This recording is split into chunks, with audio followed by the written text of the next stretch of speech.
Here with Robby Gutierrez, NAIA ball. Always one of my favorite previews. Get a chance to talk to you. So thanks for jumping on again, Robby. Hey Ryan, man, thank you for having me. As always, super excited to make uh, my annual move to the ABCA podcast, and this is probably really the first podcasting I've done this year. It's definitely been a different year for us. Yeah, and I mean we can talk about Cody a little bit. Obviously Cody's a big part of that, and we lost him this year. So, but Yeah, Cody passing away, Cody Butler passing away, surprised all of us, myself included. It's been extremely hard on not just me, but my family, on my girls. It's been hard on all of us, and it's been hard throughout the country at this level. When you look at it, Cody basically started coverage at this level on a wide scale. He started that in 2017. He brought me in from, while I was doing some work with ESPN in 2018. And we have grown and grown and grown. And Cody passed away on December 2nd, 2022, suddenly, and at the age of 30. And it has taken myself, Connor Darnell, who has stepped into that number two role for me within our company. And, he was somebody that knew what he was doing. The social media aspect of what he was doing and how he could rile people up was not him in general. He was just really good at social media and knew what would get people to interact, and that's what grew this thing. And that's the hard part. It's like Connor and I are running the Twitter now, and it's like, how do there's no replacing him. He was perfect at this. And at the same time, there's no, you look at it now, he started in 2017. Now we have NAIA football. There's NAIA basketball page, the NAIA football guys, the NAIA hoops report. There's an NAIA softball account. I've seen men's volleyball. And Cody is the godfather of coverage at this level. And what hurts me more than anything is he will, amongst coaches, amongst fans, players, and people like myself who appreciate the work he did, he'll get his recognition. But in a large scale, that a lot of that goes unnoticed in the building that he did. He's one of my best friends in the world, and I miss him every single day. Yeah. We lost Denny Crable as well. Obviously Yes. last year too. So legend in the game. We lost Denny as well. Yeah, Denny was. I mean, it's a titan of the sport. Is an understatement. When you look at Oklahoma City, and I'm somebody who competed against Oklahoma City in college on a regular basis every single year, 3+ games. He was a genius at this. He knew what he was doing. He was just an incredible baseball mind. And you look at the guys who went there. Off the top of my head, I really think about Chris Munoz, who was a shortstop, middle infielder there at OCU in the early 2010s when I was at Northwood, Texas. And Chris was just an incredible player. And him and I keep in touch, and he's got nothing but just incredible things to say. I wish I knew Coach Crable on a deeper level like that, but I only got to see the guy in the uniform, and these guys got to see the man outside of that. And just like we were talking about with Cody, who he was in the uniform is not the same as the person outside of the field. And I've heard nothing but great things about Denny, and just incredible, huge loss for our sport. And my heart really goes out to not just his team and these past year's seniors and the guys that came before them that laid the foundation for this, but to Keith as well, because that's somebody who worked for 34 years and worked with every single day, and that's I'm sure is incredibly hard, and my heart goes out to him, and my hat's off to him, for taking this job and running with it and trying to keep the OCU way going. And we're in it now. I mean, we got the East-West Challenge going on right now. Southeastern and Arizona Christian played yesterday, so I mean, we're right in it now. We are absolutely in it right now. Southeastern Arizona Christian playing yesterday, like you said. That one came down to a couple of late runs there for Southeastern, and that's just kind of the mantra for the last couple of years since Adrian Dinkle's been there. It's you might score some runs on them, but can you keep them off the board? And they're going to wear you down and wear you down and wear you down, and get into your pen, and they are going to strike, and they're going to strike fast, and they're going to strike hard. And we saw that yesterday for Arizona Christian. Now for the Arizona Christian, Joe McDonald, every year I think really has gotten better and better and better at Arizona Christian. I think this is one of the teams that doesn't just have, they've always had a good offense, but this is a team that's got some pitching as well for Arizona Christian. So I really was impressed and surprised by the way that they were able to get in there, hang in there, and play some great baseball. And just what a great showing for Arizona Christian. I know it's a loss. I know it's their first loss of the year, but to lose in a game like that to the number one team in the nation, I mean, if you're Joe McDonald, you got to be coming away pretty impressed with your ball club. And who set that up? I mean, it's a great tournament. You got 4 of the best teams from out west, 4 of the best teams from out east. Who set that tournament up? So, this idea was kind of brought to us with Joe McDonald and Adrian Dinkle and several other coaches. I mean, you got guys like, I don't know if you've had a chance to look at Southeastern's schedule at all this year, but I think Adrian's just he's either insane or a genius. We'll find out at the end of the year. They play everybody. They play Tampa. They play, multiple top 25 teams. After this, they got a week off, and then it's like, hey, head on over to Collision, and you get to play, some really good programs. So I think Joe really had this idea. He approached Cody and I with this several years ago, actually. And we were like, hey, you know what, if we can make this work. And we weren't sure if it was going to work. We weren't sure how that was going to come about. And he, Adrian, and the other coaches involved in this have done a great job. Rob and just George and everybody involved, Brad, have done incredible jobs, because you look at it, you've got top 5 teams here. You've got the number 1 team in the nation in Southeastern. You got number 2, Lewis Clark State, making a trip down from Idaho, which, by the way, this does not happen often. LCSC does not leave the West Coast very often. They've only made 2 trips since 2009, actually. Since 2009, they've only gone to the East Coast twice. They went once in 2017 to Georgia Gwinnett, and they went once in 2013 to Daytona Beach and played the little Sun Conference round robin there. So they don't get out of that West Coast. They'll go down to Arizona. They'll go to California. This is a rarity. So really props to, Adrian, to Joe, to everybody that had a hand in setting this up, because I think this is great for our sport. How important is it for somebody to come out of this first weekend and do well? Does it mean that big a deal? Do they need to do well from a scheduling and an RPI standpoint? Does it matter? I think scheduling matters, and that's something that Cody and I had discussed in previous shows for a long time, and it was something we were big proponents of, and I'm going to continue to be a big proponent of. I think scheduling is important. SEU schedule, in my mind, is beautiful. It's tough. They're going to be tested. There's really not an off weekend. Very few, if any, off midweeks in there. And some coaches might be saying, hey, that's insane. I don't want to do that. That's fine. That's who they are. Let them be them. But I think that their scheduling, the scheduling is important, because you want to test yourself early, and you want to test yourself often throughout the season, especially if you're in a conference that's not the Sun Conference, that you're not going to be seeing 90 plus arms, every single weekend, week in, week out. And even on the occasional Tuesday game where you have to play a Sun Conference opponent because you can't get anybody to come to West Palm Beach. It's a tough one. Now, on top of that, it's the opening weekend, I don't think, and I put this in our new Substack reentry rules, which is a blog we're doing this year in lieu of recording a podcast every single week. And that NAIA-ball.substack.com, correct? Yes. For people that want to dive into it. Absolutely. So, we were talking about this, but this isn't a measuring stick at all. By no means. Everything's going to change in a month, but it's a good little test and way to say, hey, this works, this doesn't. Let's play with this in the lineup. It's fantastic. I guess from a coaching standpoint, for myself, it's one of my favorite weekends, because I get to throw 9 guys on the field and see how it meshes, how it gels. And I think that there are a lot of teams like Lewis Clark State that are going through that. Kaiser being another one that's got some new faces on the offensive side that are going to try to figure things out and really going to put some different parts of the lineup on there. Southeastern being a team like that. We see a lot of new faces. Tennessee Wesleyan, LSU Shreveport's got some mixing and matching to do. So there's going to be a lot of that going on. There very few teams in the country at this level are going to return. Now there are some, but very few are returning 20 plus guys every single year. Are we on the back end of COVID now?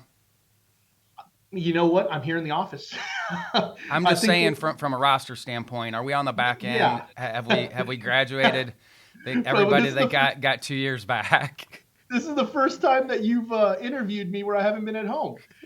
So for myself, yes, and I think from a roster standpoint, we're getting there. Not quite yet. I think the NCAA, and I have a hard enough time with our own level, but with what the NCAA did and what the NJCAA did, obviously there's different theoretical standpoints as far as philosophical recruiting going on at the NAIA level. And I don't know if people realize that there are some schools that they love the high school guys, they want to develop them and they want to get them, and there are some schools that are like, where are my SEC bounce backs and where can I find my JUCO big boppers that aren't going to make it to the Division I level because of grades or whatever it being. And the recruiting philosophies are different, and I think that those teams that bring in the high school kids are starting to see, those kids develop. They're coming more and more competitive. We're really seeing that gap between the upper echelon teams not be as wide as it has been in previous years. But there are still some teams out there that are loving it because they're getting guys that are coming in from NCAA schools and they're older than I am. So, they're at least they're getting close. I don't think there's any. I don't know how many 30-year-olds are on the field anymore, but they're getting close. And these guys are if they've got the years, they should be in college and playing if that's what they want to do. More power to them. But I think we are getting there to the back end of it, at least from an NAI standpoint. And the NEI, the preseason poll, the one that they did came out in November. I mean, is there much disparity, as you look through that one with what you would have had? I think it's done a really good job, and I said this in a piece we did about the preseason All American team. I thought that the All American committee, and I don't say this often, about some of these coaching committees that do the polls and the preseason All American stuff. They did a really good job, and it's credit to them for getting the right information, for making sure that they had the right things. But I see the top 25, and I mean it's solid. I mean, you look at the top 25 right now. You've got Southeastern, Lewis Clark State, Tennessee Wesleyan, LSU Shreveport, Bellevue out of Nebraska. That's your top five right then and there. It's not centrally located. It's not just in the Southeast. It's highly competitive. Right after that, you get into your Faulkners, who's looking to make 10 straight trips to Lewiston is what they're looking at. Georgia Gwinnett right behind them, St. Thomas down in Florida. So then you get into your Sun Conference schools, and the 4 ranked Sun Conference schools, and 3 of those 4 Sun Conference schools are in the top 10. Oklahoma City, who had a rough opening weekend, Mid-American Nazarene. Then we start to get out to the West Coast and Westmont. Central Methodist, who I'm going to watch this weekend down in San Antonio, is going to be an interesting one to watch. They return one of the best players in the nation and maybe one of the best shortstops in all of small college baseball, Subdivision I, in Robby Merced, and I stand by that fully in the talent that young man has. I think that he is absolutely talented. There's a lot of great names, and there's a lot of guys that, the most exciting thing about the beginning of the season and anything with All-American teams or All-NAI ball teams, as we call it, is there are going to be some guys that are really making an appearance for the first time, and they might be a senior that's finally getting an opportunity or setting up something big. And even like how hard it is making it to Lewiston, where you look at Weber, who's had a phenomenal program. They make it last year for the first time. What an incredible job that Weber has done over the last few years, and I remember playing Weber, going to Babson Park and thinking, first off, what am I doing here? This school is way out here in some orange fields, and that ballpark is beautiful, and you got the lake behind it. It's really cool. Brad Niehammer did an amazing job there in the years that he was there, kind of building the foundation. And what Weber was able to do last year was just a testament to all of that. And I think that they'll tell you that themselves, that Brad had a huge hand in setting that up and making that possible for them to make that run that they did last year. In the Sun Conference, I think as a whole at this level is far and away the best overall conference in NAI. And last year Lewis and Clark doesn't get the auto bid, but they make it anyway.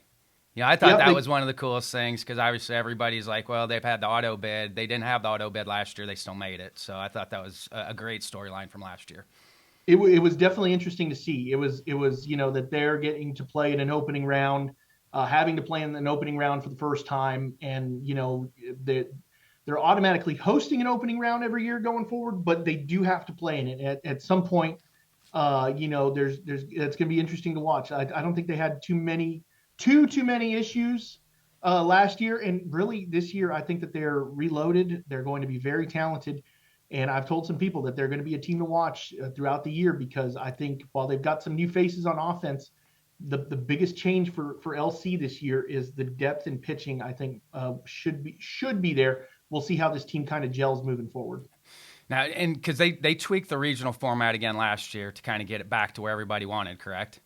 Yes, I think that was a big deal is getting it back to what the coaches wanted. We're not going to not that there's anything wrong with it, Wayne. I know you're going to have Wayne Cavadi later on the show, but but I think that the way they formatted it was more of a Division II style format, saying the team from the CCAC is going to go here, the team from the CCC is going to go here, the team from the Southern States is here, and mix and match. I think this way it gives us format wise the best non-Division I style tournament. When you look at the way that Division II, III, and JUCO are built, it's all regionalized formats. I love that Division II though has and Division III as well put in a super regional. I think that is an awesome concept, and it's a home. The way I understand it is a home super regional. I think that would be absolutely incredible when you're talking about getting your local entities and communities involved in all of that. That's an awesome idea. I know money's a big factor, but I love the way that we've gone back to the format that allows the committee to take a step back and say, this is the best team. Here's who we're putting with them, and we're not drawing border lines on where teams can go. Yeah, and I think JUCO is trying to get to that route too because Division III JUCO they have some auto bids of teams that are playing well that maybe don't get in, and it's crazy when you look at the Division III junior college. Some of the auto bid teams that got into the World Series field they end up winning it. So it's crazy to think that okay they may have scuffled that one weekend late, but they still deserve to be there at the end. Yeah, I mean, and that's something at this level we understand. I think outside of the Pacific Northwest, they might not see it the same way that we nationally or maybe as journalists see it, and that's fine. I think that the auto bid is getting rid of the auto bid is a step in the right direction for our sport at this level, and I think that it's a step in the right direction for Lewis Clark as well. And what they're trying to do. And they have a really talented team this year, and I think that they're going to be really good. And so I've already told some people like if you're hoping for 25-25 because we are only playing 50 games this season for every single team in the nation, the max is 50. You're not going to get 25-25, and they're going to really be the top team in that conference. It'll be interesting to see what British Columbia brings to the table. I thought they were down a little bit last year, and they were hyper competitive at the end of the year. So I'm really interested to see what happens if they can take them to an if necessary or anything like that, or if they'll just run through the CCC. What teams are different now for the NAIA collision that aren't in the East-West Challenge? Right. So the Cajun Collision brought to you by NAIA Ball or presented by NAIA Ball, as I have to say. There's 20 teams. This has become insanely large. There are 20 teams nationally that are going to take part in this. From, you got Texas A&M, Texarkana, you've got Missouri Baptist, McPherson, Texas Wesleyan, Central Methodist, Loyola, New Orleans, Mid America Christian, Wayland Baptist, Southwest Christian, Louisiana College, Mid America Nazarene, who's a World Series team, Clark, who's got a lot to play for because they felt that they were left out of the national tournament last year. Mark Standiford and Tabor, LSUA, who had probably the most, and I did rank them as the most impressive opening weekend of the year. LSUA will be there. Baker out in Kansas, and then you've of course got the teams who are playing in the East-West Challenge right now. LSU Shreveport, Southeastern will be there. So you've got two top 4 teams just in that right there. Benedictine out of Kansas will also be there. USAO It is just massive, massive, massive. How many If you are facilities are they playing at? So they're playing at the Sterlington Sports Complex. So they're turf fields. The weather, won't have. We're hoping for sunshine, but of course the weather. If there is weather, play is possible. And the Sterlington Sports Complex in Sterlington, Louisiana, takes wonderful care over 4 fields, making sure that everybody gets to play. It's a lot of fun. The games will be streamed on their Facebook for the Sterlington Sports Complex. Uh, Wonderful job that they do helping us put this together, because it's the only tournament like it, or round robin like it in an area where we're going to get 20 NAIA teams. This thing has grown exponentially. I think we started with 10, then it was 12, 14, 16, and now it's 20. So this is a lot of fun. Connor Darnell, who helps me out here, is become my number 2 guy. We'll be down there in Louisiana. He's making the trip from Oklahoma. So it also brings a good environment to it too, in a tournament like that where you're at the same place, you get to see everybody. That adds an extra energy to it too. And that's another thing we're a big proponent of. No secrets. There are no secrets. I know sometimes at the small college level we get caught up in trying to. We're not going to tell anybody what our weekend slate is. I grew up in the Jeremy Kennedy, Robert Garza baseball theory school when I was at Northwood and the Jeremy Kennedy School of Baseball, and Loyola. When we were at Kaiser, we would literally say, "Hey, here are our 3 starters. Good luck." And some weekends it works for you, some weekends it doesn't. But there's nothing to hide. They can look at our at the time DAC stats, I guess now Presto, and see who started 8 games for us 9 weeks into the year. That's not a big deal. I think that's something we want to go to. No secrets. You can't hide anything. You can't hide anyone. And I love something like this where you get to see everybody, and I get an opportunity just via Facebook to watch 4 different games. There are the fields are all different. There are some that are going to have velo on screen for you. And so there's going to be really exciting baseball. It's a great schedule. Everybody playing different schools over a 3-4 day span, just depending on how long the teams can be there. It's going to be really, really entertaining. And if you're in Louisiana or East Texas, or nearby at all, Sterlington, Louisiana, I guarantee you will not be disappointed, because some of the best teams in the nation are going to be there. Some of the best players in the nation are going to be there. Any team maybe like a Weber this year that maybe don't think is going to get in and get to Lewiston that might have a chance? Oh, it's so early to tell, and that's really hard. I'm really excited to see what Central Methodist looks like. I'm going to get an idea, because I know Robbie Merced has the potential to be the Lou Brock Player of the Year, which is we're working with the Lou Brock Foundation. That's a great switch too. I mean, you talked about that last year, naming after Lou Brock. That's awesome. Yes, so we're working with his widow and the Lou Brock Foundation and his family to give an award to the best position player of the year, what used to be the NAIA Ball Player of the Year award. So I think, man, I like. I was just in Iowa with Mount Mercy, by the way. I went out there and was with Coach Tom's crew. He's kind of in that, what you're talking about. He's got some bounce backs. They are physical. Hopefully they can get it. I'm pulling for him just because I was working with them. So they got some physical kids on both sides. So hopefully they can put it together. If there was a team outside, just looking at the top 25, there was a team outside of the top 10 that I had to pick, I'm gonna play it safe and say Mid-America Nazarene to go back. They were there last year, but I like them to go back. They are returning quite a few as far as offense goes. I'm interested to see a little bit more about their pitching. I know they didn't have maybe the weekend they wanted to out in Arizona to start the year. Indiana Southeast always seems to jump up and bite some people. That might be a team to watch. Oklahoma Wesleyan is returning a 2-time NAIA Ball all NAIA Ball team player who has not played since I want to say 2019 in Drenis Ozuna and that's Kirk, right. I'm sorry that's a shout out from the past. Yeah, Ozuna. yeah. So Kirk, I'm sorry if I'm letting that Big secret donkey. out, but like I said, no secrets.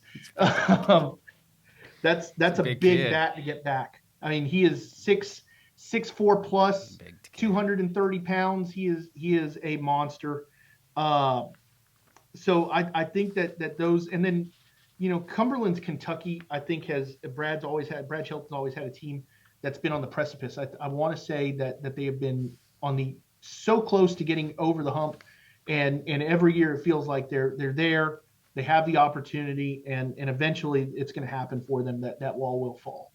Sweet. What are some final thoughts before I let you go? Oh, if you have never watched an NAIA baseball game, I encourage you to do it. It's easy for me to say it because I played NAIA baseball. I coached NAIA baseball. I do the NAIA ball podcast. I write the Substack. I do all of that. Um, it's easy for me to say that, but this level of baseball oftentimes gets overlooked with the absolute talent that there is. And not only that, there are such amazing stories year in, year out. Just yesterday night on Twitter, I got to congratulate one of our former players at Kaiser, Jack Curtis, who was a guy who transferred from Coastal Carolina, came in and had 120 something hits in 2 years, and put together a great career, hit one of the biggest home runs in school history. He's now Dr. Jack Curtis. There are such great stories. I think of Ave Maria's got right now the nation's base stealer, a kid by the name of Kaler. His brother-in-law and his sister played at Kaiser, and they're two incredible people. And Tyler Goff is a sheriff's department, works in the sheriff's department in Florida. These kids, not all of them are going to go pro. Not all of them are going to get drafted or play independent ball. They are going to do something else in life. And I feel like what we have at this level with some really incredible coaches like Billy Barry, like, Adrian Dinkle, I don't want to say too many names because And Brian Weedy he's our NAIA chair for the ABCA. That's the cool thing for me being at the convention when we go through all of our divisional heads meetings, because you have a good feel for what is going on with every level. And Brian's done a phenomenal job with the NAIA as the NAIA chair. He's a great person and cares so much about NAIA baseball. Like you said, there's some really good people. For myself, it's Jeremy Kennedy and Robert Garza at Texas Wesleyan and Loyola, who took in a kid from deep South Texas and kept me around when they probably didn't have to. And, just were incredible to me, and made me see, what, my parents aren't crazy. They're not insane. They're pretty right, and really helped get my life on where it's at. For myself, I mean, I'm managing a television station. It's incredible. I'm helping manage a sales department in a television station. I'm the youngest manager here, and in one of the last family-owned stations in the state of Texas, and I'm loving every single minute of it. And it's been a life-changing opportunity for me and my family. So these guys, these coaches are building something better, and then the level of baseball is just absolutely incredible. Like I said, Robbie Merced is a fantastic player. If you're in San Antonio or anywhere near Central Methodist in Missouri, I'd go check him out. They're just such great players. Drenis Ozuna is a man, an absolute man out there. Rob Adams, Eli Davis at Oklahoma City, Rob Adams at Southeastern. There's just Gary Laura at Southeastern. The talent level goes really, really, really under the radar, and it's just something that until Cody Butler came along, and it all goes back to Cody, that was underappreciated. And this all started because Cody went to a Georgia Gwinnett game, talked to Brad Stromdahl, and fell in love with it. And fell in love with it as a student at GGC, created this, and one of my favorite things ever, that I'm really happy they did was seeing GGC and Jeremy Schieninger win a national title, because I remember what that moment meant for Cody, to see his program win a national title. And I remember we were supposed to, for the final 3 outs of that game, we were supposed to be on a live for the 9th inning on a Twitter live, or Twitter chat. I can't remember what it's called, Twitter Spaces. And I remember him calling me and saying, "I just want to soak this in." I said, "You know what? I got it. Enjoy it." So what these programs mean to people. I saw Faulkner the other day is they're planning to get their team together back for for their 2013 national championship team. I was at the World Series that same year. We're planning a reunion because we don't have a program anymore. We don't have a school anymore. And I haven't been with those guys since we lost in the World Series and took the plane ride back to Dallas. And so I'm super excited about that. The lifelong memories, the bonds, all of this. It's college baseball, it's talent, but it's more than that. It's deeper than that. They're learning. They're going to become great men, great fathers, and do great things in life. And that's why I love this. And level appreciative of opportunities too. That's yeah. a big part of it, is appreciating your opportunities. For me, I mean, life changing with what Jeremy Kennedy and Robert Garza did for myself. And you think about the countless other players around the nation who have gotten that because somebody took a chance on them, or their second chance guy, as Matt Deggs once said, who is an NAIA guy himself, a Northwood University, Texas baseball grad. It's a big deal to see that. It's to get your opportunity. And they think that because it's just an opportunity to play, that it's not the same caliber. There's some real talent. I'm not saying that LSU better watch out because Shreveport's coming, but you never know. It's one of those things. Yeah, baseball's weird, but there's Clark. I mean, you talked about Clark. Clark banged up some Division I teams when they were gone. You look at history. At history, there's a reason why not a lot of these teams play. Not a lot of these Division I teams get many games against, especially Southern teams anymore. It's not good for the RPI, obviously, but and all hail the RPI. But it's just one of those things that there's a lot of talent at this level throughout the country. We love it. We do everything, and it's all about the kids. That's the big thing for us. Is it's all about the kids, and we do this for these guys. La Sierra beat Hope International a couple nights ago, and seeing what it meant to them, and we shouted out one kid because he had a 2 home run game, and getting a DM from him thanking us for that. It's things like that mean a lot. Love it. Robby, thank you as always. Have a great spring, and hit me up if you need anything. We'll see you around, Robby.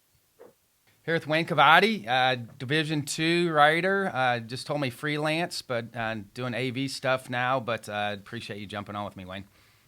Yeah, absolutely. Any chance I get to talk D2 baseball, I take it. Yeah, and it's been cool kind of seeing you just with the podcast and the video stuff that you're putting out. How has that been for you doing all of that? Oh, it's great. I started the D2 Report newsletter, and what I did there is I started kind of, I don't know if you've ever seen D1 baseball, but they're fall reports, and I started doing that with D2 baseball. It didn't exactly work out for all the fall, so I turned them into season previews once we crossed over January. But the amount of viewership and reading and comments on them, as you know, I mean, that's why I'm here. I love D2 baseball. To see that it's year round, that people are interested in it, it's overwhelming. It's really cool, and it makes me happy to see that there's so much interest at this level now. You did such a good job with your write-ups. You just came out on NCAA.com and just flipping through. You did a tremendous job with your write-ups. Of those teams in the top 10 for you, how many of those did you actually get a chance to watch? In the fall, not many. Yep. In the fall, I didn't get to see many teams at all. What I did get, I got a lot of videos sent to me from coaches, but sitting down watching, I didn't get to do a lot. So it was a lot of talking with coaches. It was a lot of video, seeing pretty much if anyone hit 100 on the radar, I was getting, hey, Wayne, look at this. And it was really cool to see that, because obviously that's what gets people excited. But yeah, it's a lot of, for me, it's a lot of going in based on history and what I saw last year, because even on video, especially at D2 schools, it's not the best angles you're getting. And so you're kind of taking what coach says, watching it, and hoping that it all comes together. This week we're here. It's opening day. It's crazy. I know it's wild because them NAIA and some junior colleges are going now, so it's awesome to see that we're already here again. Yeah. Shorter started yesterday, won 10-0. They're the closest team to me. Them in North Georgia. I'm going to North Georgia on Friday. Very excited to finally actually be in person for the season. But yeah, there was a couple ranked teams. Rollins won yesterday. There was already kind of a upset, if you can call game one of 52 an upset. But Lenore Ryan, who very high on this year, and I still think they're very good. But they lost yesterday to a very good Belmont Abbey team. Very, they don't get the attention they deserve. But so it's not really an upset this early in the season. Now, when you look at all the teams that we have over here, I mean, you go North Greenville, who looks like they have a lot back. Coach Powell was on with me last year on the podcast, and you could tell he's building something pretty good there now.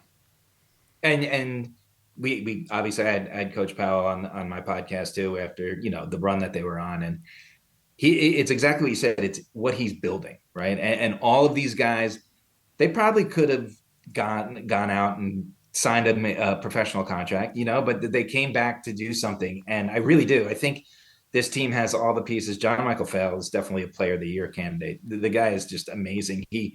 I forgot what his injury was last year, but he missed like the last 2 weeks of the season, comes back in the D2 baseball championship, first at bat, crushes a home run to center field, which if you've been to the complex in North Carolina, that's no easy feat, right? It's hard to do.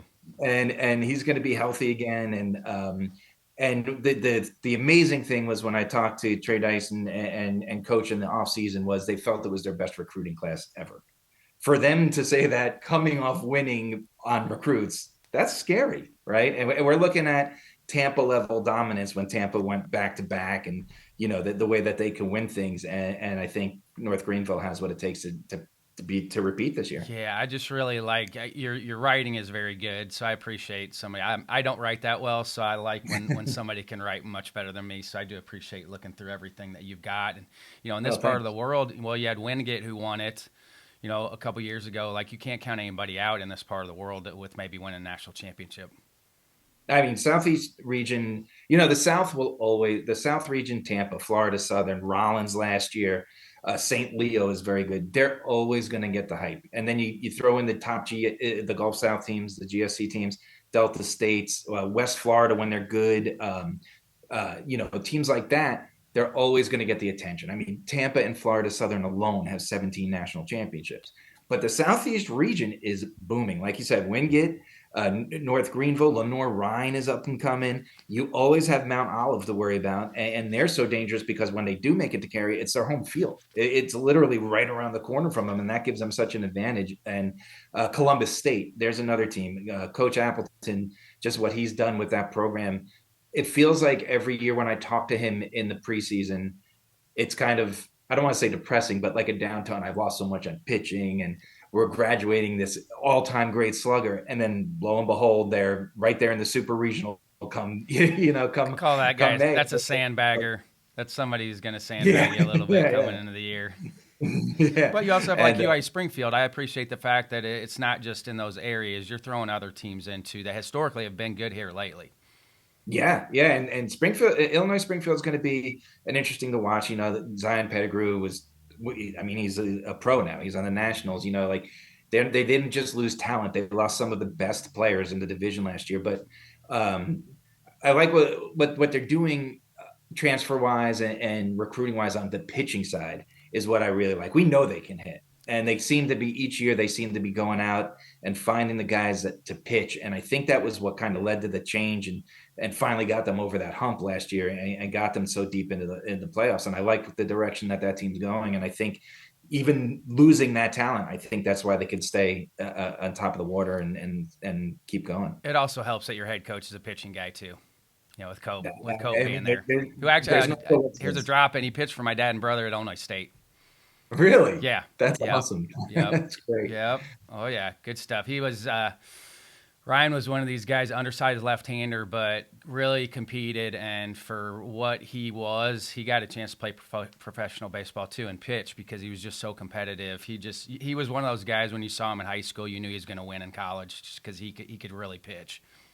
And it's funny you mentioned he's undersized because the last 2 years he's gone out and he's got these monster lefties that can just fire 100-mile-an-hour fastballs. It's like he's going the opposite direction of how he pitched. And then, you've got Point Loma in there too, Angelo State, Southern Arkansas, Columbus. I mean, you have historically Division II teams that have been really good for a long time. Yeah, Point Loma was just great last year. And the thing about them that I liked so much was in the age of metrics and analytics, they did it the way you were supposed to. They were fast on the bases. I mean, they had power. Don't get me wrong. They had one of the best players in all of D2 baseball. But their fielding was amazing. Their speed was amazing, right? When you needed the hit, they had that the outfielder Otto Kemp, who literally got on base in every game he played, right? Like, they found ways to get on base, make the pitcher work, and even though they lose some of those pieces, they it's the mentality that they have that they're going to stay right where they should be in the top 10 here. And another team, Central Missouri, in my Power 10 rankings, I said I got fooled last year, right? Coach Crooks lost all this talent. I put him, I think I put him at 17, and lo and behold, they won 46, 48 games, whatever it was. They were right on the cusp of going back to carry for, I think it's the third straight, and it's just, again, that mentality of not going for it all, but building a program, right? And these are the teams you constantly see at the top of D2 baseball. It's the not going all in and going for the championship. It's you got to have a foundation, because baseball's a grind, right? Baseball's a long season. You have to have depth, or you're not going to make it. It's the bottom line. And Point Loma, Dr. Carol Land, the field's named after, passed away last year. So was there some magic there with Dr. Land looking down on Point Loma last year too, who's a board member for us for the ABCA forever, who's a very good human being, and sorely missed with Dr. Land not being around anymore. But there might be some magic with them there too with that. Yeah, I mean, and you mentioned obviously him, but that field, I mean, it's how would you not get excited? Country. Right. How do you not get excited playing there? And then you got first five out too, which I always appreciate that. I like the fact that you have like kind of your top 10, which I think early in the year, I don't think we need 20 or 25 teams in that part. I think I like the fact that you have 10, and then you've kind of got your next five out, and then maybe 5 teams to watch too, which I appreciate that you're thinking outside the box with that. Yeah, and you're right. It's so hard. I mean, you don't have that much to go off of, because even fall ball, they're not. You don't know what they're going to do once it gets into game situations. I mean, tomorrow night we have North Greenville and Central Missouri playing against each other. Who knows what's going to happen, right? I mean, you have 2 of the best programs in the country. It could be, the final score could be 20-18, or it could be 2-0, right? That's the way February baseball works. So yeah, I do like to break down. And when you look at those first 5 out, like you have Colorado Mesa in there. Colorado Mesa, the last 5 years, 2017 was the first time I saw them at the D2 baseball championship. But, Coach Hanks has been doing it forever, and they lost 3 guys that went in the draft last year, and Hayden McGeary was 2-time player of the year. We had like really good players that they lost, but because they built that program, because I feel like they win 50 games every year, you have to have them in that first 5 out. Was it enough to get them in the top 10? No, but they do deserve to be part of the conversation. And that's kind of where that first 5 out comes from. For me, Colorado, because there's not a huge Division I presence in that state, it's almost like for Division II, they're like Wisconsin is for the Division III schools, because you look at the Colorado schools for Division II, they're all really good because there's not a huge presence for Division I schools in Colorado. Yeah, and Arizona to throw in there too. They get a lot of the kids from Arizona, and that's the shame of that. The South Central is that I believe they're one of the. It always changes. It's so hard for me to keep up. I think they're one of the 16 regions that once the tournament starts, and you have 4 really good teams in the RMAC this year, and maybe 4 or 5 really good ones in the Lone Star. And right now in February, we know there's 9 really good teams, and only 6 of them are going to have the chance to play. So you got to play your best baseball starting tomorrow. And it's crazy when you think about that. Yeah, kind of for somebody that maybe doesn't follow Division II as well, kind of break down how the regional format works for Division II, because their format's a little bit different than some of the other levels. Right. Yeah. So it's not a 64 team bracket, right? They're different sizes, and it's based on membership numbers. So they will shift. One year a region may have 7, 1 year it may have 6, 1 year it may have 8. The South Central, where we were just talking about, is pretty steady at one of the 6-teamers. Regions like the PSAC and some of the Southeast regions, they've changed over the years from 7 to 6, but it's very different. Whereas you could have 80% SEC teams make the D1 tournament, but because when in regionalization of D2 baseball, it's not just how many wins you have. There's a lot that goes into the selection committee, and it's things like strength of schedule, non-conference play, winning percentage against ranked teams, winning percentages against teams above 500, common opponents when it comes down to that. So there's a lot of, it's supposed to be as close to an equation as you possibly can. But of course, when you have so many teams and so much talent, that you're looking for the one thing. You need a magnifying glass that separates these guys. And it makes it tough when you have the 50-16 bracket. I mean, I love it any way that you cut it. I'd be lying to you if I told you I wish it wasn't 64. I wish they could get the 8 teams per region and get it up there. But it makes it tough, and it makes you compete from day one to May. I still like the regional format, though. I'm an old D1 guy from way back. I liked when Maine and the Citadel and some of those teams that you didn't normally see made it to Omaha because that's how it was set up back then. I'll get dragged on that by the D1 guys now, but I miss the old history of Division I baseball with the regional format. Yeah, I mean, and it's like you said, everyone gets a chance, right? I mean, at least you're going to have. Sure, D1 has the AQ, so you're always going to have a conference represented, but you're usually going to have 1 or 2, maybe even 3 teams from a conference on the D2 level. And it does kind of give you that everyone has a chance mentality. And I mean, you've got other good ones in here that, have been good. Quincy's always been good. Augustana out of South Dakota has always been good. East Stroudsburg, Millersville, Minnesota State, you got Mount Olive in there, Nova Southeastern. West Texas A&M is a program I don't know much about.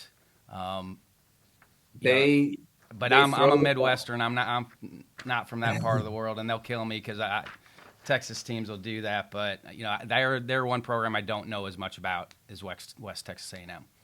Well, the Lone Star is tough in general this year. You got obviously Angelo State. I mean, they're good. I've been covering D2 baseball since 2016. I've never known them not to be good, right? Like that, they're just that program.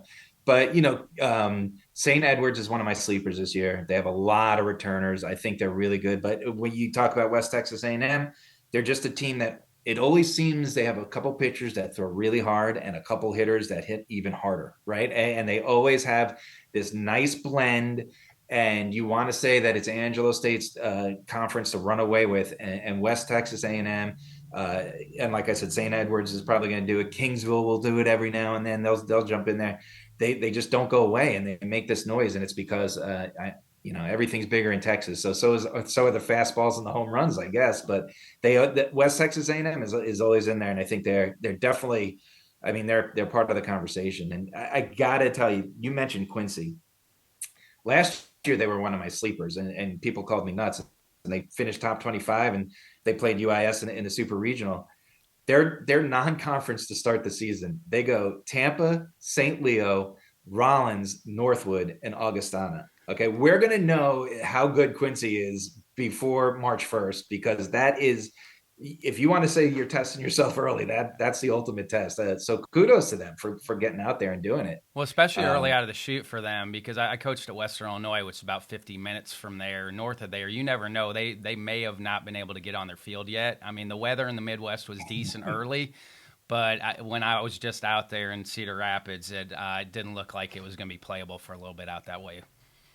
Yeah, and a lot of these Midwest Northeast teams that typically start, end of February, early March, you're seeing them jump into these to play Southeast region teams, or go to Houston for the Invitational, to get these games going earlier and starting their seasons earlier. So even if they take a couple losses, by the time conference plays rolls around, they are ready to go, because you have to weather those conditions in baseball. I mean, we already had the the Dugan Invitational. They already had to push it back. I mean, that's D2, right? There was already a weather delay, and it hasn't even started yet. That's just D2 baseball. The weather is coming. So to get these games and this competition is huge. This first year, the Houston Classic for Division II? No, I think it's the third. I'm not 100% sure on that. Central Missouri seems to always be there. This year, the field's pretty good. It's got Central Missouri and North Greenville, obviously. Chico State is traditionally always battling for the CCA. Montevallo is one of my sleepers. I think they have so many returners, and there's so many seniors on that team. It's not just returners; it's really experienced guys. I think it's going to be fun to watch them. And then you got Arkansas Tech and Flagler. So you got a good field there, and it's interesting, and it's great for them. I mean, you're playing in Minute Maid Park, right? They're taking batting practice right now. I was watching some tweets before we logged on. That it's just so cool for them to get to do that. And you have Colorado School of Mines. I mean, has that been building for a little bit with them? Because that's maybe not a program that you always hear about. But a fun fact, Mike Coots is their softball coach. I actually played for him in the Cape League. Oh yeah, yes. That is a fun fact. I mean, Cape Cod League, man. That's just it's kind of like the Mecca, right? Like it's where every baseball nerd loves to go, and it's so great. It's like a cult thing. But yes, to your question, a few years ago, it might have been 2 or 3 years ago. They really put something nice together. They had a great school. Great. Was school. that? It's a great school. Phenomenal school. Tremendous home run hitters that they had, and this year it's you got 8 and 9 guys back in your lineup. You got 3 of your 4 weekend starters, not just conference, not just the week starters, 3 or 4 weekend starters, and 7 relievers back. You that kind of experience. I don't care if you're in the South with Tampa. That's huge, right? So MSU, Denver, and Colorado Mesa. Obviously, we know that they're really good. Regis was really good last year, but I think if with all the turnover with the Mavericks in Colorado Mesa, this is kind of the year where, a lot of people outside of the RMAC, it's funny, I spoke to someone that covers the RMAC the other day, and a lot of people outside the RMAC are sleeping on them. Everyone that's around there is like scared of them, right? Like everyone knows what's brewing, and they see it's coming, and there's just a ton of talent there. Do you appreciate the super regional format now? Yeah, I do. I like it. I covered D1 baseball too, so I always like the super regionals. I like that you kind of had this little series before the series, and last year, it really was. It was 2 really good teams. No one snuck in there. It was 2 teams that really deserved it, and they were all a battle. And that's really what you want to see in baseball.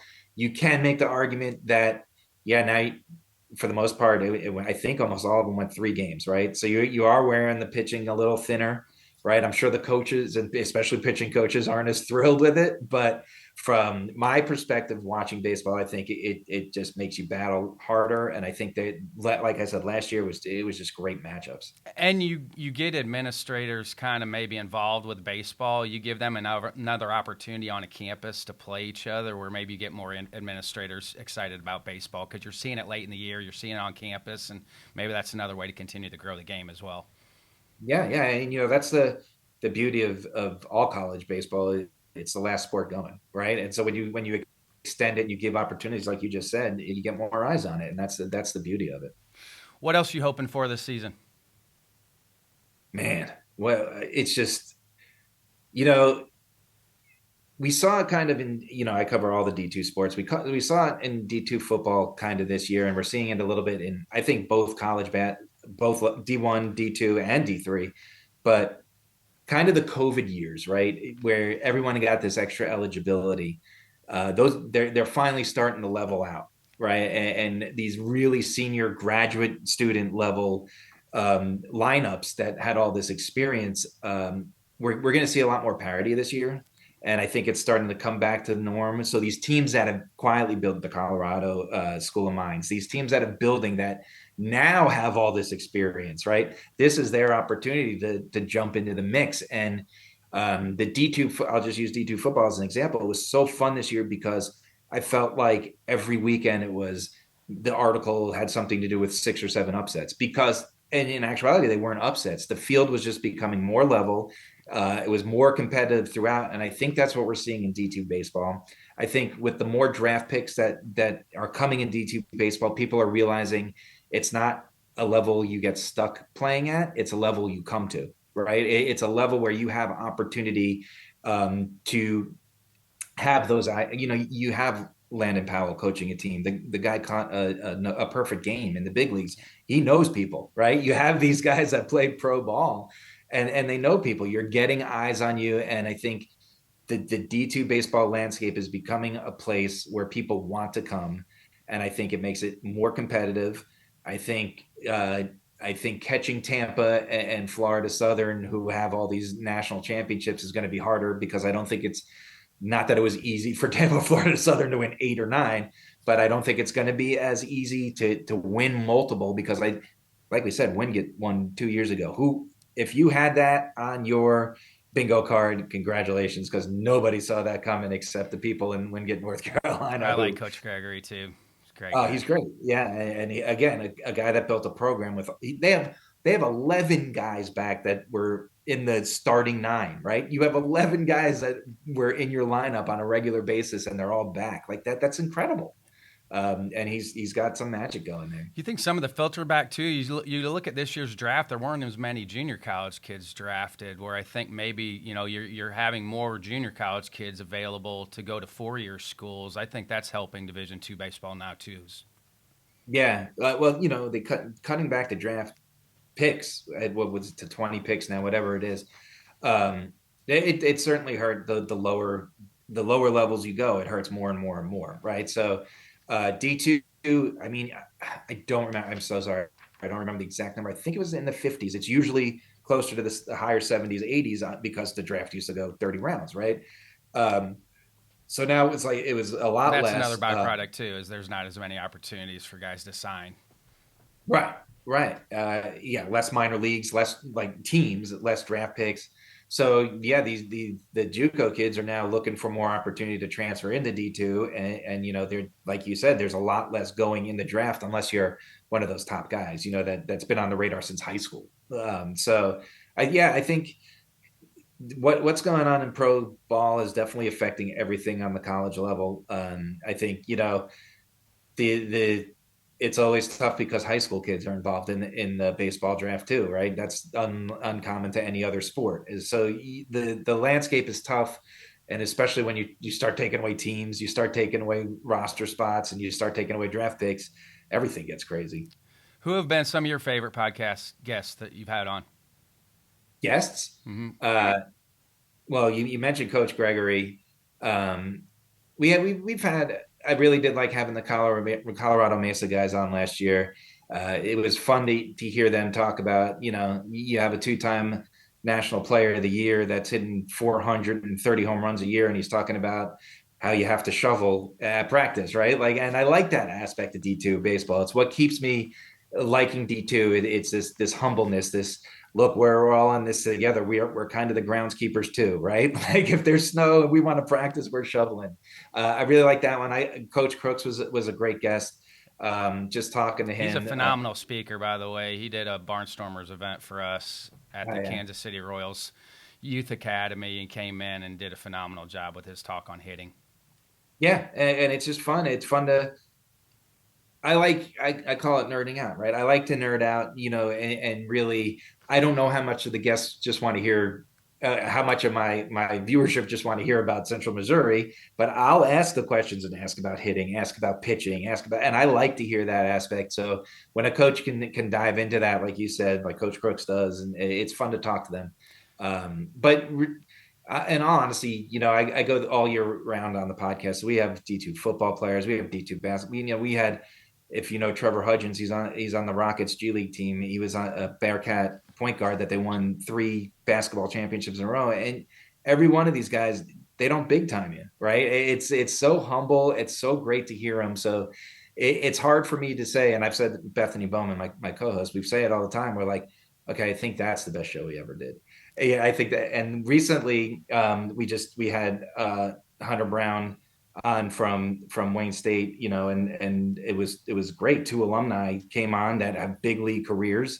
And Anthony Bass, Anthony Bass and Hunter Brown were on the same show from Wayne State, little Wayne State and Detroit, Michigan. And, and it was fun to have that conversation, because one was this guy, Anthony Bass, that had 12-year still going big league career, and the other was Hunter Brown, who as a rookie won a World Series in Houston. So you had these 2 different perspectives of what it takes to go pro, and then you had this other additional perspective of the fight to stay pro and be the guy that Anthony Bass has become. And it was it was just a great conversation with those guys. They were two of my favorites. Hey, the one name that stuck out in all these write-ups was Point Loma was Otto Kemp, who reached base 61 times in 61 games. Doesn't even make sense. It's crazy. As a table setter, leadoff, two hole, I appreciate the guys that can get on base and wreak havoc. So just that was the one stat out of all of that I was like, oh wow. Yeah. They came. I remember during the championship when they were in Cary, I came across the game notes. I'm like, "There's no way that's right." And I sat there and I went through the game log, and sure enough, I'm like, "Every game. How do you do that? It's unthinkable." But he. I'm not saying Point Loma has guys that will do what he did, but they do have those guys, those scrappy guys that are going to get on base from the one hole, from the two hole, and just make things tough for the West. I've always called it the Wild West. You have no idea what's going to happen out there, and Point Loma and Northwest Nazarene, who was in Cary 2 years ago now, they open next weekend 5-game series, a 5-game series between two of the best teams in the region. It's just, I mean, you ask me what I'm excited about D2 baseball. It's 5-game series between teams like that. That's definitely one thing I'm excited for. And our D2 committee chair for the ABCA, it's been 2 for 2. It was Larry Owens, who's at Bellarmine, who's an AD now, but then you've got Tracy Archuleta at USI, so we had back-to-back. So hopefully the next one, hopefully they stay in it for a little bit, so we don't have to try to find a new committee chair for those guys. But it's been interesting to kind of see those storylines, too, of teams that are jumping up levels, just to see how they're doing as well. Yeah, it's always sad for me. You take a team – Queens in North Carolina, they, Jack McDowell, big league pitcher, Jack McDowell was the first head coach and then passed down the reins, and they really became, in a short amount of time, they really became something. And I would have liked to been able to, they're at D1 now. I would have been like to watch what happened to them. I know coaches in that region weren't thrilled with how good the pitching became in such a short time. So it would have been fun, and the thing with D2, especially the baseball players, I'll still text some of the guys when in pro ball, and if I see them do something great, and it's just a little, congratulations, awesome player of the week, and I get the text back, and it's that relationship you build. So it's selfish on my part, but it's always a little sad to see a program go that you kind of got to watch for a long time. Any other series you're kind of paying attention to as we go here? Well, that invitational, Dugan Invitational. That's this weekend as well. It was Thursday, Friday, Saturday, Sunday. Now I believe it's Friday, Saturday, Sunday, Monday because of the weather. But that's got Southern Arkansas, Northeastern State, who their offense was, it was ridiculous last year. They were top 5 in every statistic. They lost a lot of those guys, but you can't lose that much, right? It's not. They're still going to be able to hit Henderson State, who's the number 2 team in that conference, the preseason number 2. Washburn is always tricky. Southeastern Oklahoma State is one of my sleepers this year. They have a lot of returners there in that. So that's a good little weekend invitational to open at. UIS, you mentioned, they go to Lenore Ryan next week, and those guys used to coach together. So that's really cool. Yeah, so that's a cool matchup. And then Azusa and Monterey Bay, Cal State Monterey Bay, they open this weekend. I think they open today. Today's the 2nd. Yeah, they start their series today, and they're 2 top 25 teams. So yeah, we're getting right into it. You got the D2 baseball challenge in a couple weeks in Cary. You got the Morehead City challenge a couple weeks, and Millersville is playing in that this year. So there's a lot of good, if you want to call them preseason or non-conference tournament type invitationals that over the next few weeks are really going, and I'm excited to just watch as much as I can. Wayne, I appreciate you jumping on with me. I always appreciate your time and the amount of work that you put in on this, because I know this isn't your main job, but I appreciate all the work that you put in on this. I appreciate you letting me talk baseball. I always like coming on, and yeah, definitely any chance I get to promote the division, the talent. Like I said, the talent is there, and these guys deserve the light. So I appreciate you letting me shine some light on. And I still like the D2 Connect of all the levels where they have one conference representative on a conference call. I still think they do it the best out of any of the levels with their D2 Connect. Yeah, it is. I hate to use the cliche family, but they do really care, right? And they want to be part of it, and they want, and everyone deserves to have their voice heard, and everyone respects that and appreciates it. And I agree with you. It's really cool. I think it's an easier way to get stuff done because you got everybody in there kind of speaking their voice, and I think it's a way to get stuff done quicker. Yeah. Yeah. All right. Thank you, sir. Appreciate it. All right. Thank you. Here with Jordan Shusterman, Jake Mintz, Cespedes Barbecue, but more importantly, the pod on Division III baseball. That's the most important part of this whole deal. Just saw 6 years in for you guys with this, so congrats. Made it to year 6 with this. Well, making it to year 6 is kind of an appropriate thing to say because that is the motif, the theme of Division III baseball this year. I'm Jake, for those of people listening who don't know. Jordan, you can talk now. Hey, yeah, that's a great point. And we have noticed this as we've done our preview pods, over the last few weeks. And we've seen like, man, we're still talking about this guy. Like when we did this our first year in 2018, like isn't college 4 years? But if we've learned anything because of all the extra COVID eligibility and all the transfers and all kinds of funny stuff, these college careers just keep getting extended. And it has made a very interesting college baseball landscape at all levels. Yeah, and it's starting to filter out a little bit. Just talking with the NAIA-II and junior college previews, they feel like their groups have kind of gone on, and so they're back, especially the junior college level. It's back to maybe more younger kids playing, freshmen and sophomores. Mm-hmm. So all those guys have moved on.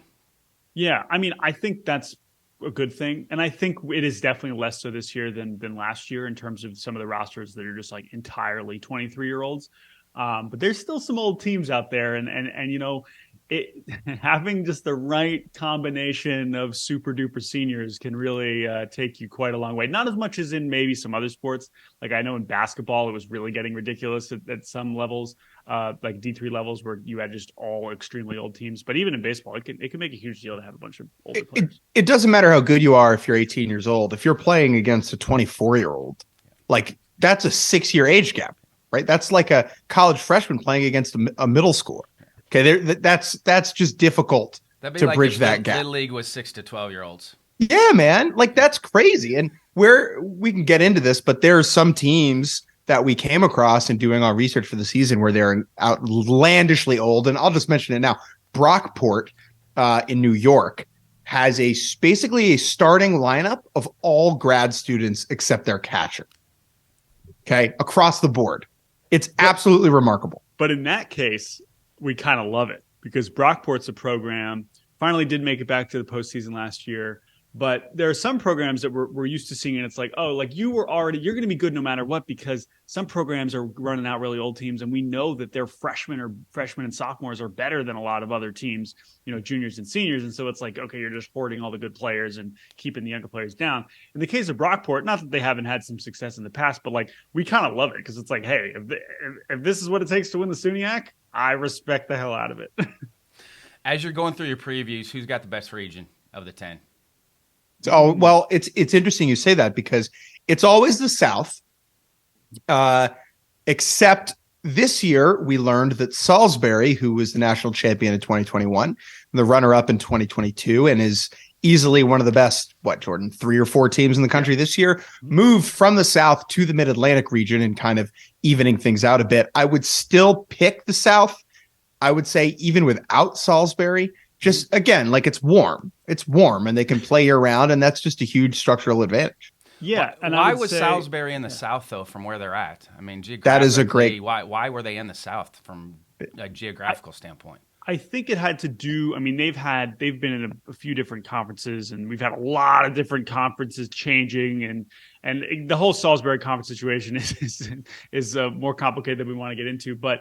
I would say it is weird, and I think it was probably the right move to change it. I think what stands out to me is, we had a run there where a bunch of teams from Texas and California were winning national championships, and I think that that's still understandable. I think there are a lot of strong teams there, but Texas maybe has loosened up a little bit over the last few years. I know I'm wearing a Mary Hard Baylor hat, so that's slanderous to say, but I would say that it does feel like, and the SCIAC is just so isolated in California that you never really know until you get to the postseason, that it's been cool to see some of the teams in the South, especially as the ODAC has really come back with teams like Lynchburg really turning into powerhouses. Obviously, Birmingham Southern every year.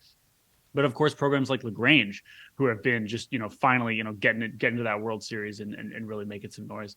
But then, hey, we're coming off a New England champ in Eastern Connecticut. So it's hard to really say who is obviously the most loaded. I mean, there are certainly some that I would pick ahead of others, but I'm not sure I would say definitively which region is the most talented. I was there last year at the World Series. Those teams were all physical. There was not a lot of difference between what I was seeing with the Division I teams and the Division III teams at the World Series, just from a physicality standpoint.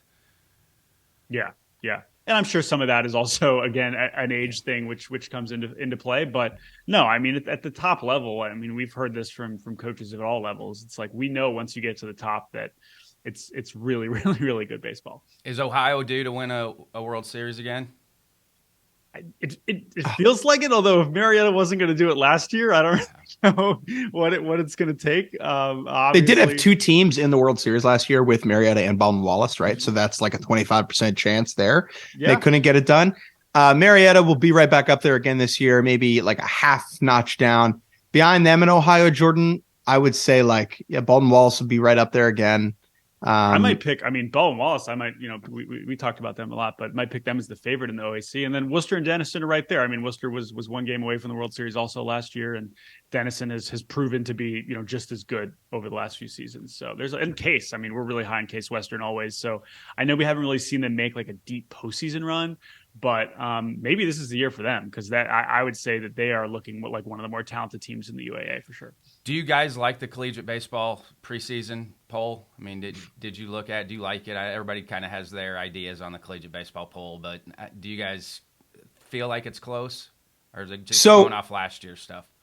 That is the big problem we have with the polls in general, and Eastern Con is a great example of this, where they win the national championship, incredibly talented team, iconic team. I think they went 49-3, yep. Finished on a W15 when it was all said and done. This team was incredible. Maybe W23. Yeah, 23 games, they were just the winning streak to end the season.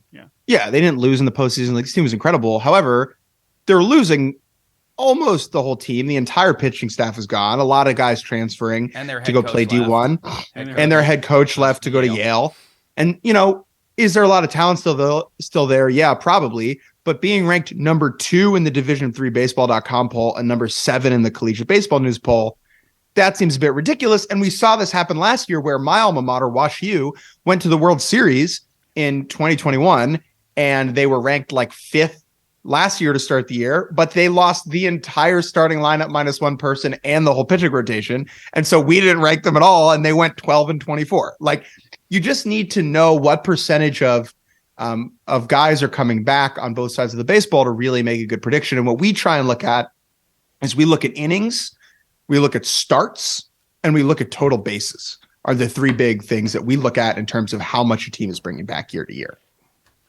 Yeah. And I would say that it's fun because now we finish our preview pods, and now I come look at these preseason polls, and I can see where the ones, Eastern Con's a good example, but even Marietta, who lost pretty much their entire lineup, but have their whole pitching staff back. And so you kind of have to have the give and take there, but also, we do recognize that there's a reason that we recognize all these teams, because a lot of these programs we trust to be good every single season, right? And so you are trusting that the guys that are replacing all the guys from Marietta are going to be better than 80% of the D3 teams anyway. And I realize that. But it does just seem disingenuous to pretend like you're ranking the same team that finished the season last year. That's just not accurate. Right. As an example, last year, Southern Maine, who had been a perennial powerhouse, made a ton of postseasons in a row, went 23-19. Right. And so sometimes the kids who come back and fill those spots, there is a transition year, but it's just impossible to know without going and seeing every single team in fall ball, because there are 380 something Division III programs. I finally learned that last year for the first time talking to the D3. It's the most of any level of sports. It's awesome. Damn right it is. Damn right. And we preview every single one. Yeah. Eastern Connecticut's a good example. They had a bunch of UConn bounce backs. Are there any bounce backs out there maybe of guys that bounce back from D1 to D3? Do we have any storylines there? Yes. So I'll start, Jordan. There's our favorite. It's not your typical bounce back, but there's a kid at William Patterson named Steve DiGirolamo, I'm probably pronouncing that wrong, who was one of the best hitters in the conference in 19 and 20, had a down senior year in 21, and then was gone. Turns out that he went to the University of Texas for a year to get like a graduate degree in business, currently is working for Morgan Stanley, moved back to New Jersey and enrolled in grad school at William and Patterson, just took a year off. He's actively working at Morgan Stanley and will be hitting atop one of the best lineups in the NJAC this year. Incredible. Yeah, so there's some goofy ones. We had a couple situations where a guy went from so had a really good 2021 in D3, and then, as we saw a lot last year, made the jump to D1, right? And in some cases that worked out well, and then maybe they got drafted. We've seen some guys like Mason Miller, who's now top A's prospect. I know I just saw a story about Jacob Pilarski, who was at Virginia Wesleyan, now at the Citadel. He just signed with the Dodgers. He's throwing 100 miles an hour. So there's a lot of different versions of that. But now we've actually seen a couple where they went D1 and have now come back to their original D3 program because they still have this eligibility. And I mean, these stories are so funny and so cool. And obviously, as goofy as all the extra eligibility is, it's obviously a cool opportunity for some of these players to come back.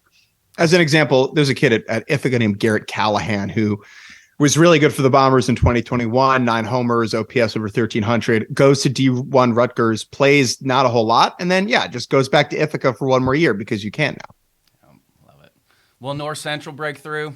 I got to give Coach Mathy some love. This is a good... See North Central break through.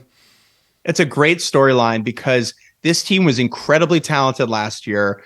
They were one of our favorites to go all the way. And they looked really good. They looked like they were on the path. And then their All-American catcher, kid named Rob Marinek, got hit in the face in the middle of March while they were down in Florida, and was out for about a month and a half. And that totally dovetailed their season because he was a 5th-year catcher who was handling the pitching staff and hitting in the middle of the order. And once he went out, that team kind of fell off a bit. They went out kind of unceremoniously in the regionals.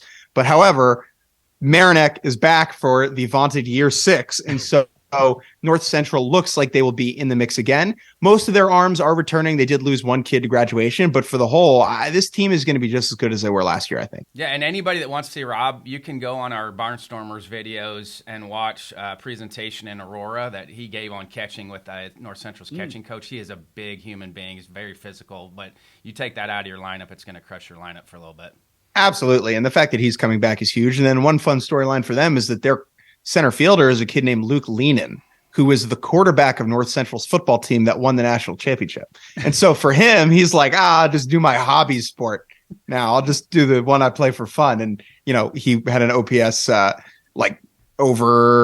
was just, he had 85 total bases and 17 steals as just like a quarterback. Yeah. What other regions are you guys bearing down on here early? I mean, well, the ones that are playing. Yeah. So this past weekend, we finally got the West getting started, I believe, as we record this on February 6th. I think 19 teams have started their season, a bunch of teams in California. Some of the teams up in Oregon and Washington came down to California. We also got Texas Lutheran getting their season started with an interesting series against Pacific. So there were some fun games already, some interesting results. I saw Chapman dropping their opener against George Fox. That was a bit of an upset. So yeah, I think in the coming, and as we mentioned earlier, like the South teams are getting started soon. I believe at the end of this coming week, we have a really exciting game between, I want to say, Trinity and Birmingham Southern, I think, at the end of this week. So starting to see some of those pods that get going in early and mid-February is obviously exciting. So, and shout out to George Fox, by the way. Kara Lauby's a good friend. She's female coach in college. One of the few female coaches. We're seeing a lot more of those. Fox. She's doing a good job. She's very hungry. Came on the professional music side, professional music teacher, but wanted to get into coaching. She stayed with it. She did summer ball in Burlington, North Carolina last summer, and then got a job at George Fox. So I'm happy for her. Oh, love that. Awesome. Yeah. And then I would say the one team that has started that we're really excited about is Pomona Pitzer. The Sage Hens, 32-14 last year and went all the way to the regional final, ending up losing to Chapman. But they're bringing like 3 guys back who all had just outrageous offensive numbers, who were all very young. Isaac Kim, David Pedrosian, and JC Ng were all just like monsters, and they're all back. And like, if you want a team that could really break out and put up some crazy run totals, keep an eye on Pomona Pitzer. The hard part in California, too, is they don't have that many Division III schools. So they kind of just beat up on each other with their scheduling. But what they do have sometimes, I mean, it's totally true. But what they do have is that programs like to go out there instead of doing, a Florida trip or a Texas trip or going to North Carolina. And they've got one of the teams that I'm most excited about this year, which is Endicott, another team that made it to a super last year, ended up losing to Baldwin Wallace. They have basically their whole team back, which is a loaded squad, and they're flying out to California and playing some of those SCIAC teams. So that's a rare opportunity to see a New England team play against the Chapman or Laverna, Pomona, which we just don't normally get in the regular season, especially in D3, right? In D1, obviously there's just so much more travel possibilities, and there's all these tournaments where there's intermingling between conferences and teams that play on totally different parts of the country. We just don't get that much of that in D3 in the regular season besides the Florida trip. So any opportunities to see those matchups is really exciting. And off the top of my mind, there are two other regional teams that are going to be making a California trip. And that's Webster, who's a perennial contender, and Middlebury up in New England, who was in a regional last year. So those games will be pretty entertaining. Good for Coach Courage traveling. And you're seeing that the other levels now. You look at Division II, they hosted a tournament in Houston this weekend. JUCO was rolling heavy. NAIA's got weekends where they're adding some more crossover stuff early on with some of the other levels. So hopefully D3 can pick up on that too. I know they've got some more restrictions on being able to do that than some of the other levels, but it's cool to see teams go outside their area and play. Yeah. And we've seen teams get creative in that sense. Like Adrian is a program that I've seen get really creative with, again, instead of going all the way to Florida, oh, well, the South region is so strong. Let's just swing through Alabama. Let's swing through North Carolina. Let's play teams there. And then let's meet up with a Cortland and play them at Barry or something like that, right? Like we have seen some very creative scheduling in that sense. And I love that. And I love seeing kind of the different versions of ways to kind of boost your schedule, because it seems to be a huge part of coaching and building your program at the Division III level. And I've enjoyed kind of learning as to how all that goes together. Does that help at the end of the year for them getting into the regionals then, if they're going out and testing themselves from a strength of schedule standpoint? Absolutely. Yeah. Absolutely. And also, I mean, there's fewer games, right? There's fewer games to work with compared to D1. So with the right patch of 4 to 6 out of conference games, whether it's in Florida or midweek, in your region, that can make a huge difference in your at-large resume at the end of the season. Can we petition the NCAA just to let you guys pick the field? I don't. It's funny you say that, because no, thank you. It's like yes, and it's like no, thank you. Absolutely. I don't need emails. I don't need emails from parents. And like the thing that we try and like the reason we started doing this even to begin with, was when I was playing in school, and I just wanted to know like who was in and who was out, because when you're playing at the D1 level, there's all this coverage, and so you know where the bubble is, right? But at D3, like you just have no sense when you're a player. At least I didn't when I was, playing 7 years ago. So I did all these spreadsheets and I did all the strength of schedule shit, and I was just trying to figure it all out, all that stuff. And like that's what made us fall in love with covering this level. And what we hope that we do is we provide players and families and coaches and teams with a sense of where they stand, because, you get to the end of the year and you have a team that's like 31-11 and they think they're in the tournament, but the SOS is terrible, versus a team that plays in a really strong conference with 24 wins. Like that's a big deal, right? That's a big difference. And if the D1 level is a great example where, the 9th team in the SEC is getting in with like 29-31 wins versus like a team that won 35 games out west 40, like that is a no-brainer to us. Like we understand that. And so at the D3 level, that's super, super important to know. You got to play good teams. And Ole Miss, in the middle of the year, people are calling for Mike Bianco's head in the middle of the year, and Ole Miss goes out and wins the thing. And it's happened about the last 10 years where the last 4 teams in all play well and give themselves a chance to go to the World Series. And I don't think it's any different at every level of college. Yeah, absolutely. And I think that's interesting, and we always think and try and when we're projecting our field, how much do we weight the committee, respecting a program that has already had postseason success versus one that maybe hasn't. And we want to think of every season as a new season, but I'm sure that has some sort of component to it. So, but in general, we do just like looking at the resumes, like looking at the kind of the body of work. And you can kind of figure it out. And again, now that we spend the time and we put the work in to understand the difference between all the regions, we like to think that we can kind of give it the best projection possible. What are some other players we need to bear down on here early? Sayers Collins is an arm at East Texas Baptist University. the Tigers. He was a third-team All-American kid last year, 121 strikeouts in 88 innings. But we've heard he's getting some looks from pro teams, and there's real gasoline there. And that's in a conference in a region that typically the pitching is not good. Texas tends to be incredibly offensive. And so to have a guy like that who's striking out that many kids, he's definitely going to turn some heads. And from a conference in a region that actually has produced some high-level pro-type pitchers over the last few years. It's a big state in Texas. Yeah, Kids yes, falling it off is. the trees, they're throwing hard. It does feel that way, but that's why we've been surprised by some of the ERAs we've seen in some of those conferences, because we would think it would be more pitching heavy. But yeah, it has been more offensive. I'll shout out one just because, again, LaGrange is a program that had a lot of their best players graduate, but Joe Ruth, oh man, Joe Ruth, a hitter there that could absolutely be in player of the year discussion. I love Joe Ruth because not a lot of walks, not a lot of strikeouts. Like, that dude is just putting the ball in play, and he's doing a lot of damage. So that's definitely one. I mean, Salisbury has a bunch to name. Like, when we look at these top rosters, even the guys that have graduated, there's a lot of really fun names to pick from. Cavi Castor at Salisbury jumps right to mind. He's still there. I can't believe Castor's still trust there. me, same.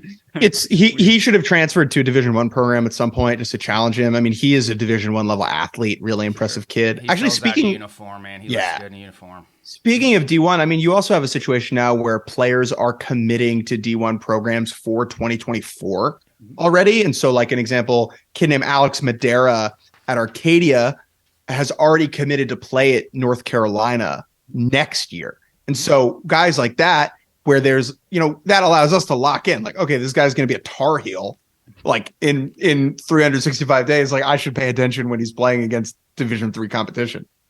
And going back to coaches getting to the D1 opportunity, I mean, that's great for the Division III level too, because it just shows that there's great coaches at every level, and now ADs are maybe thinking out of the box a little bit too, on trying to find the best guys, because winners win.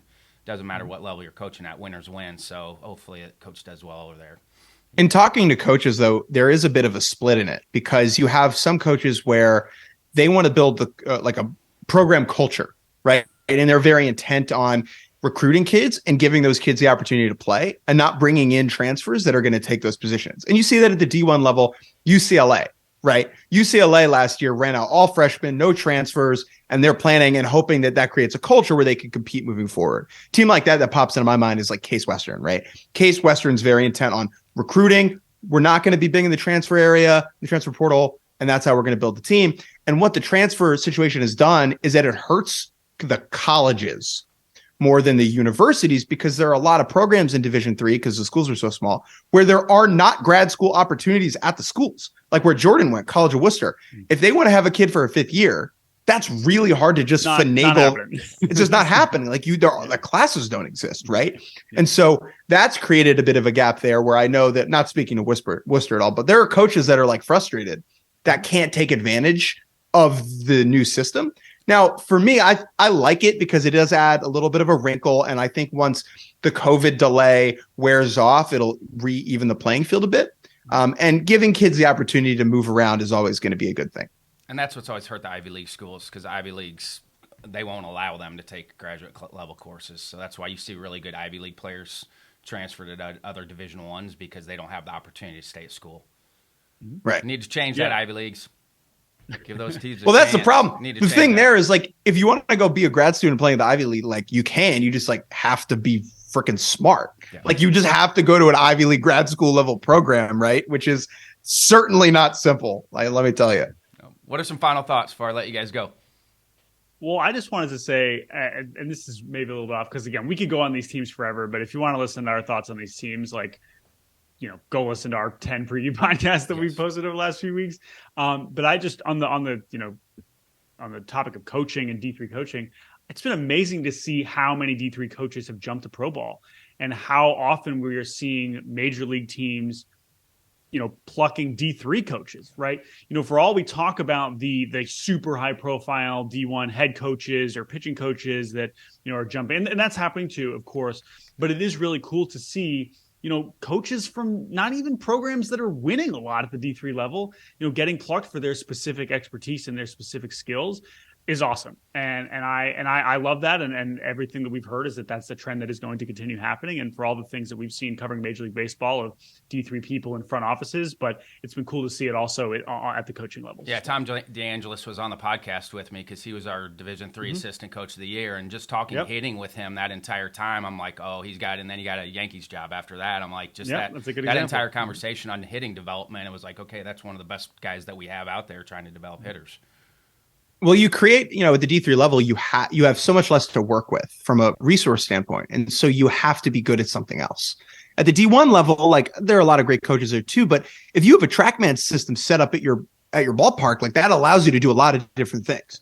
Whereas if you're in D3, what I call MacGyver coaching, like, hey, we're going to use like these bleachers as X, or we're going to, go buy PVC pipes and use, it forces you to think about the game in a certain way. And, to be specific about it, I would follow Kai Correa into the depths of the apocalypse. That is, the type of person who started at the D3 level and is now the freaking bench coach for the San Francisco Giants, right? Like, it can happen. If you're good enough, these big league teams will find you. Will you guys go to spring training? Oh, yeah. What time do you guys have to head there? We're actually going separately. So Jake will be down in Florida for a week. I'll be in Arizona. But yeah, we'll mid-February. We're leaving in a little over a week. So what are your guys' thoughts on how the technology's changed at that level? I mean, you guys see it all the time. It's amazing to me. Oh, it's beyond the realm of comprehension for regular people like us. Like, if I don't have I can't code or have, a math degree, like, I'm already behind the 8 ball in that regard. I can't operate a TrackMan unit or a Rapsodo. I missed that wave in college ball by like 2 years. You know what I mean? So I feel well versed in like talking about what it can do, but like, you put it in front of me, I'm just going to beep bop boop bop it into submission. Like, I don't know. I like Hawkeye a lot because you get a lot more information on the defensive side now and how people are actually moving in space. Like, that's why I like Hawkeye a lot, because the information you get on people's routes and how efficient they are, like, that stuff's fascinating to me. Before I go, I do have actually a quick shout out. I have a good buddy who works in analytics for a different sport, who does a totally free spray chart service online. He doesn't make money off of. He just wants people to use it. It's called Statman Sprays. Statman Sprays. Go in there, type in any team, gives you the spray charts. It's all like, there's no ads. It's all free. He does it as a fun project. I just wanted to give him a shout out. That's statmansprays.com. Yes, sir. Okay, and I'm glad you mentioned that, Jake. That is a good note to end on, because I love how much more D3 level, like all levels of college, analytics stuff we're getting, whether it is actual, synergy stuff, whether it's TrackMan, whatever, but also just stats, like straight stats, coming up with, weighted runs created plus for the D3 level, stuff like that. Like, I eat that shit up, obviously, and I'm just excited to have more numbers to work with to kind of understand this level even more. Well, travel safe, you two. Always a pleasure talking to you, and I'm looking forward to following your coverage all year. Appreciate it.